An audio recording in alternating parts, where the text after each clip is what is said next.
Hi, this is Wayne Brown from the Better Dating Academy, moving people from dating disaster to relationship master. Okay, this recording is a summary of top 10.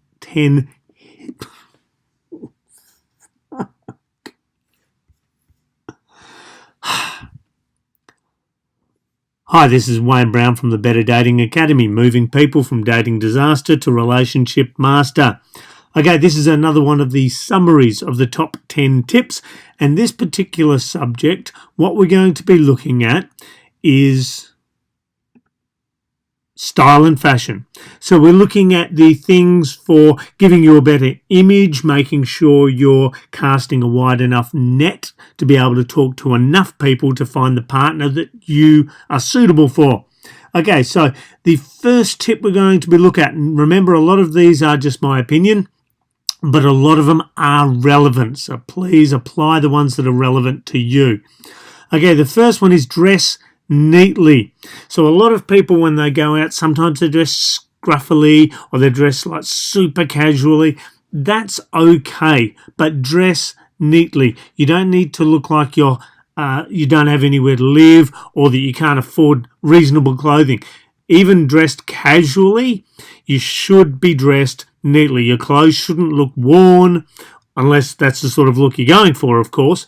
But for the general population, we all like the person we're talking to be dressed neatly. So very important. Pay attention to that. So make sure you dress neatly. Next one, err more on the conservative side. So it's okay to be out there if that's your personality and that's the image that you want to project. But to be able to talk to lots of different people, you need to err more on the conservative side so that you're able to approach more people, you'll be able to talk to more people, you'll be able to engage with more people, because a lot of dating and getting to a relationship is a numbers game. That means the more you talk to, the more likely you are to find someone. So if you're dressed more conservatively, you look neater, you look more approachable. So err on the side of conservative. So you may want to feel you want to be a little bit radical, and that's fine. But better to err on that side of conservative if you're not quite sure what to wear. Now, the next one is to dress age appropriate. It's all good to be fashionable and funky and hip and with it and all of that sort of stuff. But if you're someone who's trying to dress like a young person and you're an older person, and I know I am, so there's only certain things I can get away with, where if I did wear other things I might look more like a try-hard. So it tends to go against you rather than for you. Now, some people who are older can carry this sort of thing off, but they have to have a certain personality, a certain attitude, and unfortunately most people can't carry it off, and they just do look a little bit silly. So dress age appropriate. This also applies for young people. There's certain looks that they shouldn't wear as well. So just think about what you're wearing. Is it something that you should wear at your age? Now, the next one is probably more for the guys than the women, because a lot of guys don't click to this. Wear good shoes.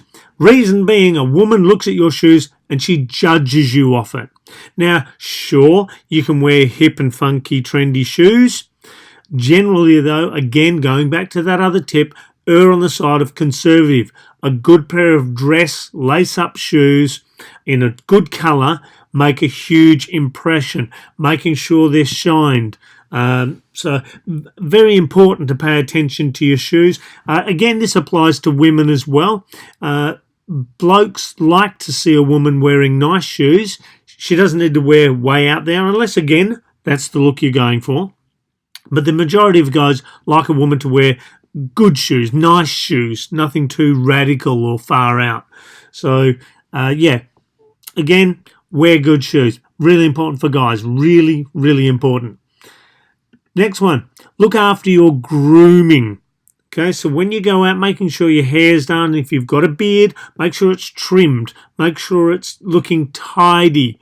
The majority of people, when you approach them, like people to look neat with their grooming. Their skin's looked after. They Because if they take pride in themselves and look after themselves, they're more inclined to take pride in you and to look after you. So it's something that you really want to be paying attention to, is when people walk up and, like I said, they're dressed neatly, they're dressed age appropriately, they're wearing good shoes, they look after their grooming. First images really count.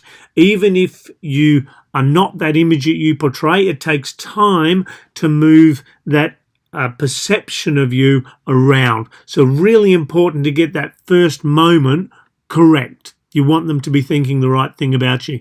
So make sure that you're groomed to reflect the image that you're trying to project to people. So really important. Another one, you would think that this one is fairly obvious, but for some people they seem to forget this one. Make sure you have a bath before you go out. Or have a shower, whatever it takes.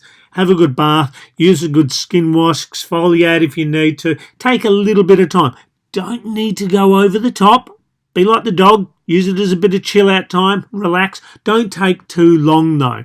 If you take too long, you start to overthink things. So get in, take a bit of time on you, spend a bit of time chilling out, get your stuff done, and jump out of the shower or the bath. Next one. Don't wear monochrome colours. So a lot of blokes, and this is particularly true of office workers and men in particular, they tend to go out wearing clothes that are all one colour. So you see a guy in a suit and it's all black or it's all dark blue. Yes, it looks neat and all of that, but it looks boring. Break it up. There's the little colour wheel. You can use that as a reference. If you want to wear all blues, wear different shades of blue. Break it up a little bit. So whatever colour you want to wear tones of that colour or shades of that colour, depending on which way it's going on the colour scale. So wear similar, or break it up with something that complements that particular colour. So the basic colour wheel is meant to go opposite colours, I think it is. I'm trying to remember from my art studies many years ago. So I think it's opposite colours are complementary. So if you do that, it's pretty good. So you can mix it up. If you're not sure, ask a friend of yours who's got a little bit of fashion sense. Okay, the next one is get a stylist if needed. I know for myself, when I was having a look at how I was dressed, I had a friend of mine, she's really good with this. I took her out for the day. She gave me advice. I bought her lunch and it was all really cool. But she gave me some good ideas. So these are the things that got me thinking about what I was wearing while I was going out. And I now help people a little bit. I'm far from a stylist, but I give these tips, which are general, and they tend to apply pretty much to everyone in every situation. So, but if you really need help, if you're really clueless and hopeless, and it's all right to admit that, not everyone can have that eye. If you know someone, ask for their help. They don't mind giving people help. So just make sure to ask for help. The next one, and this is one that's big with me, is not too much perfume or cologne. So you want enough that their sense of smell is just tantalised. It's teased. You go, ooh, that's a nice smell. What's that? If it's to the point where they can't breathe when they're near you, not a good thing. Okay, I find women are more guilty of this than men. And also find a perfume that suits you. There are certain things I know if I wear on my skin, they have not a good reaction, and therefore the perfume or the scent of it actually changes. So make sure to experiment with your different smells. Spray it on different wrists, get friends to smell it and see which one they prefer. Narrow it down to a good one. Go and have some fun at a sampling counter. So it makes for an interesting afternoon. You walk out with about 18 different smells on you. Always interesting. But yes, make sure you pick the right one and not too much. So it's just a teaser. And the final one, very important, dress date appropriate. If you're going trampolining, for example, you don't go wearing a ball dress. So make sure you're wearing the right thing to what it is you're having as a date. It's all good to look, like I said, dressed nice and age appropriate and neatly and blah, blah, blah, blah, blah. But if it's going to make you uncomfortable or make you overheat, or in the case of these people, freeze your butt off, that's not a good thing. So make sure that you dress date appropriate. Okay, so that's the top 10 summary for style and fashion. I'm sure there'll be those of you that are arguing it, but as I said, these are just my opinions and the things that I believe people need to focus on. You can have different ones, and that's fine. You can send me your suggestions, and I can always put it in a future top 10 tips. Okay, I hope you've enjoyed it. I hope you've had some insights, some aha moments, some things for you to think about. If you want to find out more, check out our Instagram page. It's got 1-minute snippets of these. And there's also, you can check out our Facebook pages, YouTube clips, all sorts of things, or our website, www.betterdatingacademy.com. Okay, this is Wayne Brown. I hope you've enjoyed this, and we'll catch you for the next lot.